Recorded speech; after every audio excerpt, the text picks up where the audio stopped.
السلام علیکم ورحمۃ اللہ وبرکاتہ۔ میرے پیارے دوستوں، امید کرتا ہوں آپ سب خیریت سے ہوں گے۔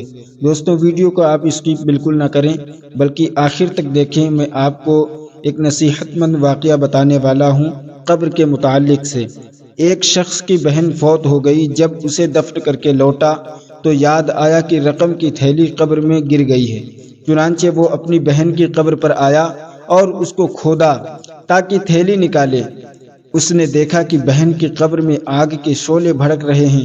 وہ حیران و پریشان ہو گیا، دنگ رہ گیا۔ چنانچہ اس نے جوں توں قبر پر مٹی ڈالی، جلد مٹی ڈالی اور غمگین روتا ہوا ماں کے پاس آیا اور پوچھا، پیاری امی جان، میری بہن کے اعمال کیسے تھے؟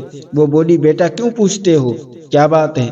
عرض کی، میں نے اپنی بہن کے قبر میں آگ کے شعلے بھڑکتے دیکھے ہیں۔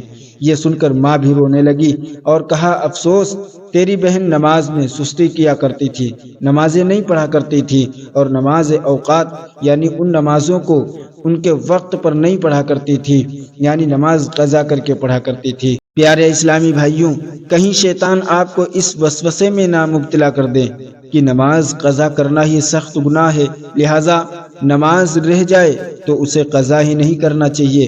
ایسا نہیں ہے، قضا نماز ادا کرنے کے بعد توبہ سے معافی کی قوی امید ہے، مگر جو نماز سرے ہی سے نہ پڑھی جائے اس کو توبہ سے نماز معاف نہیں ہو جاتی، وہ نماز توبہ سے نہیں معاف ہوتی۔ ہاں، اللہ تبارک تعالیٰ کسی مسلمان کو محض اپنی رحمت سے بے حساب جنت میں داخل فرما دے تو وہ اس کی شان کریمی ہے۔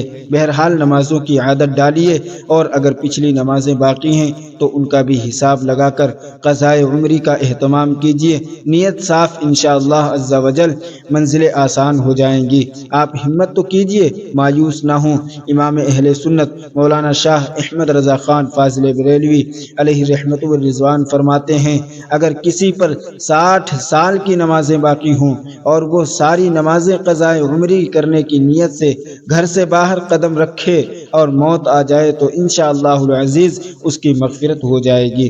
میرے پیارے، آپ نے دیکھا کہ کس قدر نماز کی شان ہے۔ اگر ہم نمازیں نہیں پڑھتے تو ہمارا بھی انجام اسی بہن کی طریقے سے ہوگا جس طریقے سے ایک بھائی نے اپنی بہن کو قبر کے اندر دیکھا، اس کے عذاب یعنی جو قبر کے اندر تھی اس کے اوپر جو عذاب ہو رہا تھا، اس عذاب کو اس نے دیکھا۔ تو اسی طریقے سے ہمارا اور آپ کا بھی حال ہوگا اگر ہم بھی نمازوں کو ان کے وقت پر نہیں پڑھتے یا ہم نمازوں کو بالکل ترک کر دیتے ہیں۔ تو میرے پیارے بھائی، آج سے ہم اہتمام کر لیں، آج سے ہم عہد کر لیں کہ انشاءاللہ العزیز نمازوں کو ہم ترک نہیں کریں گے، بلکہ ان نمازوں کو ہم ان کے وقت پر انشاءاللہ العزیز ادا کریں گے۔